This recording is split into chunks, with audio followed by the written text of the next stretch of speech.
I'm Howie Lim. This is Money Hacks by the Business Times.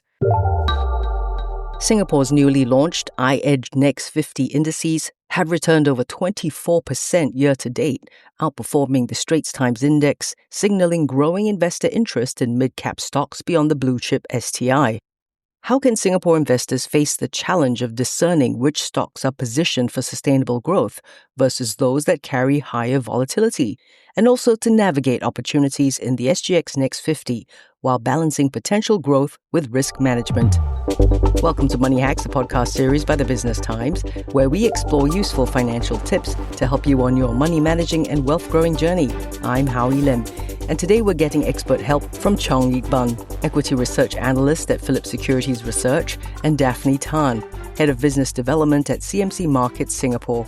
Hi, Howie. Thank you for having me. Yeah, so the strong year-to-date performance of the Next 50 indices, it currently sits at 25% year-to-date, so just for 2025, and that actually outpaces the STI's 19%. So the three main takeaways we can see from this is that the mid-caps are actually stepping into a stronger spotlight. So they've always been there, but now they're stepping into a stronger spotlight. So the Next 50 tracks the 50 biggest and also the 50 most liquid companies on the SGX main board. There are two indices in this case.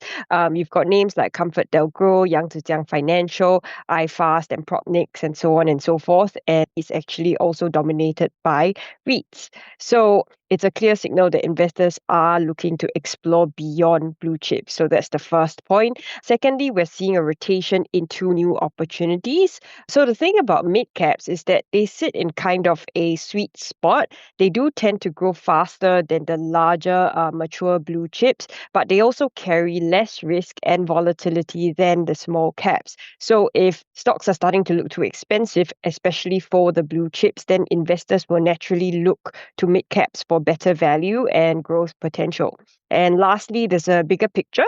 We can see that the Singapore market is actually maturing. So the launch of the Next 50 indices, along with MAS's 5 billion equity market development program, they both point towards a stronger ecosystem for these stocks.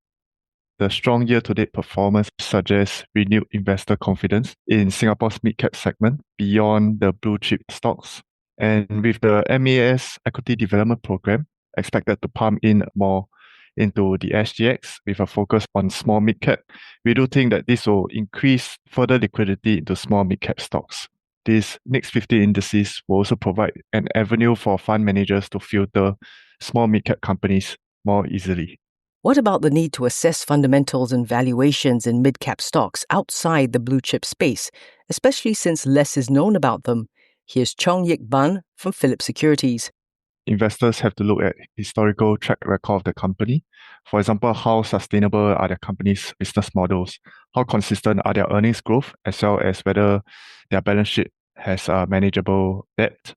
They also have to benchmark against the peers within the same industry so as to see how the company performs compared to its peers.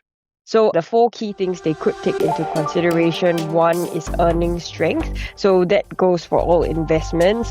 They should check if the company profits are consistent and the margins are stable. So for example, firms like Raffles Medical or like Propnex, they have shown steady operating growth. So something like that is what they want to look for. Second, balance sheet health. Mid caps don't have the type of financing that large caps do. So we do want to make sure that they aren't taking on too much debt that they cannot handle, and the cash flow is strong enough to service any debts that they may already have. Thirdly, there's valuation discipline. So they should compare valuation ratios like PE or PB with larger STI stocks, but also keep in mind that because these are mid-caps and are smaller, they often trade at slightly lower valuation because their shares might also be less actively traded. And the fourth and last would be governance and transparency. This is usually an afterthought, but it's actually really important because it takes into consideration the people who are leading the company in future. So clean financials, independent boards are important, and management with a track record, because that could make a mid-cap stand out. Oh, so it's a good thing that more attention's being paid to mid-caps. But might that increased analyst coverage and market visibility affect investment decisions for these stocks? So, in terms of analyst coverage, definitely analyst coverage would help shine the spotlight on these stocks and allow people to take more notice of them. But we can actually note that in Q3 2025, there is already increased trading volume in these stocks as compared to in Q1 2025. So, there are three potential ways on how this could affect investors' investment decisions if there's increased analyst coverage. So, firstly, it gives investors more confidence to participate because it feels less like uncharted territory, and investors may feel more comfortable taking on positions if they can see credible analysis, forecasts, and comparison to peers. Secondly, it could also help investors make fairer valuation calls because with more analyst estimates and financial commentary available, it becomes easier to judge whether a stock is considered cheap or expensive, and they can rely more on facts and numbers rather than a gut feel, which could improve buy or sell decisions.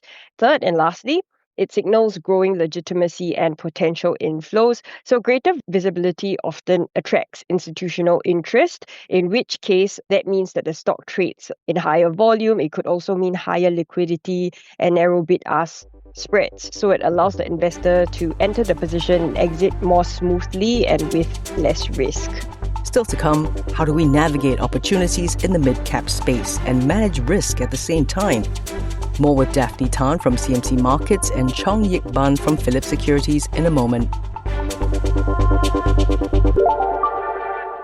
Lens on Singapore is now bigger and better. The same deep dive exploration of socioeconomic and geopolitical issues which impact our lives here in Singapore and the region is now a video podcast.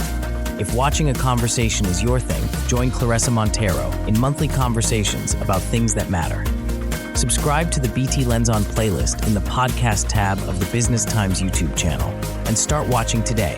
BT Lens On Singapore, now available in audio and video. And now, back to Money Hacks from the Business Times. Welcome back. We've been reviewing the newly launched iEdge Next 50 indices, which has been performing better than the STI so far. Sounds like we should be getting in on the action, right? But what about strategies which can help investors manage risk while exploring those mid-cap opportunities? Here's Daphne Tan from CMC Markets. In terms of risk, actually less risky than small cap stocks. They do grow faster than the big cap. There are 5 ways they can actually manage risk when exploring mid-cap opportunities. So the first one is to diversify, and they should not be loading up on one sector. So people think that diversification means that I have different type of stocks. But if you have 5 different types of REITs, that could be considered the same sector, even if it's different types of REITs. So they do have to diversify across sectors. The second one is they can start small and average in, because it's the same way when you're selecting stocks. You don't know which one is going to be a winner, an outperformer, or which ones are not going to perform. So you can start small and then average in based on, let's say, quarterly reviews. The third would be to stick to strong balance sheets because the numbers don't lie, and that's always an important one to look at. Fourth, you can watch liquidity. So a stock might look cheap on paper, but if it trades very thinly, there's low volume. If something unsavory happens, the investor could get stuck in the position. So liquidity is an important one as well. And lastly, they can take a long-term view because a lot of mid-caps take time to grow into their potential in that sense. So investors can think in maybe 2 to 5 years instead of in months for making like a short-term profit. I think the strategy would be to diversify across sector to explore industries which are less correlated to the traditional blue chip stocks. For example, if you look at by sector weightage-wise, the next 50 indices has about a 48% weightage in real estate as compared to the long-standing benchmark index, which has a 50% weightage in banks and only a 16% in real estate. We do think that this kind of diversification provides investors with less correlation within their portfolio, so this will help them to reduce risk when exploring the mid-cap opportunities. Incorporating the next 50 indices can be used as a complementary growth component rather than replacing the core blue chip holdings, because positioning the mid-cap stocks provides investors an opportunity to capture the growth opportunities within these big cap stocks itself. Of course, diversification, the cornerstone of any good investment strategy. But I feel as though mid-caps haven't really been top of mind for many. What other sorts of behavioral biases could investors have which might affect an objective view of mid-cap stocks?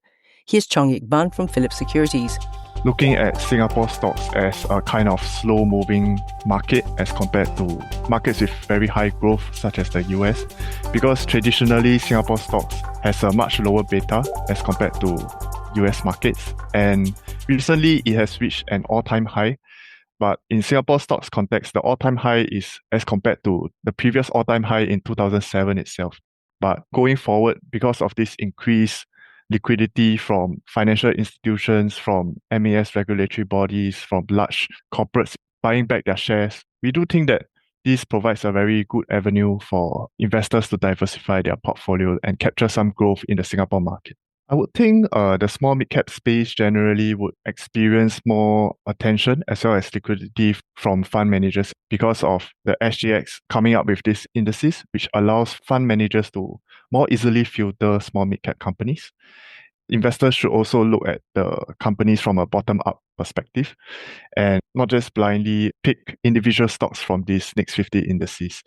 Also look at the company's traditional business model as well as earnings growth consistency to make a decision on whether to buy. Looks like the key is to stay objective and recognize any emotional traps, which is a big one, before they influence your investing decision. For example, we have the fear of missing out. When the news starts to shine a spotlight on certain types of names or certain indices, for example, this one, people tend to have this fear and there tends to be a chase involved, in which case, if the boat has already passed, they should take the time to review and have a look at the trend and see if there's some way to go upwards. Otherwise, they can look at other stocks in the indices. The second is overconfidence. So not every mid-cap might be a future STI, and I would say that this has the same basis as fear of missing out, in the sense that when there's a lot of coverage, people tend to think this is the next hot thing and they just pile in without too much thought to it. The third point, there is also over-attachment to past performance, which can lead to a fear of letting go. So if the index has performed, let's say 25% year to date, it does not mean that that would be repeated next year. Hence, reviews are important to address this issue. And also an illusion of diversification. 5 REITs unconsidered diversification, so they just need to make sure that across their mid-caps, they are from different sectors. And the last thing would be ignoring liquidity. So mid-caps are currently on the up and up, but sometimes, as with company performance, some do fall behind. So in which case, they should check the trading volume to make sure that they're not going to be stuck in something if, let's say, something happens to the company or the macro indicators start to change. Sounds doable. But what about mid-cap's outlook? Market volatility, economic uncertainty, and all of that? From a macro point of view, 6 macro indicators. One would be interest rate and yields. So that's definitely crucial for REITs. And we already know that the next 50 indices are REITs dominated.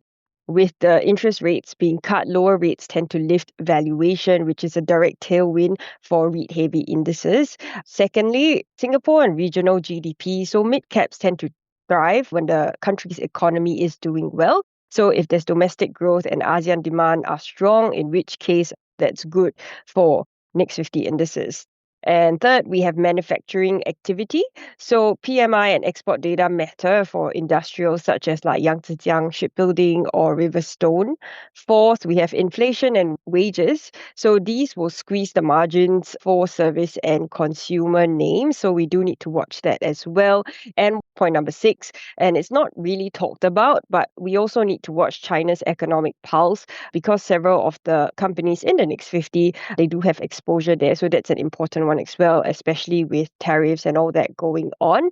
And lastly, government is always a big booster. So government initiative, themes like healthcare or like what they're putting into the REITs market right now, that would definitely help to support the mid-cap growth stories. Takeaway order, Money Hacks 247 is up. I'm liking the pros of the small cap market, higher growth potentials, hidden opportunities, and takeover targets because larger corporations often acquire successful ones, but we still have to look out for the cons, like how their stocks are harder to trade and they have a higher rate of failure. So be sure to do your research. A big thanks to Chong Yik Ban, Equity Research Analyst at Phillip Securities Research. Thanks a lot, Howie. And Daphne Tan, Head of Business Development at CMC Markets Singapore. Thank you very much, Howie. Thanks for having me. I'm Howie Lim, and this has been Money Hacks by the Business Times. This is a podcast by the Business Times. Find more BT podcasts at businesstimes.com.sg/podcasts. Or wherever you get your podcasts. This podcast is meant to provide general information only.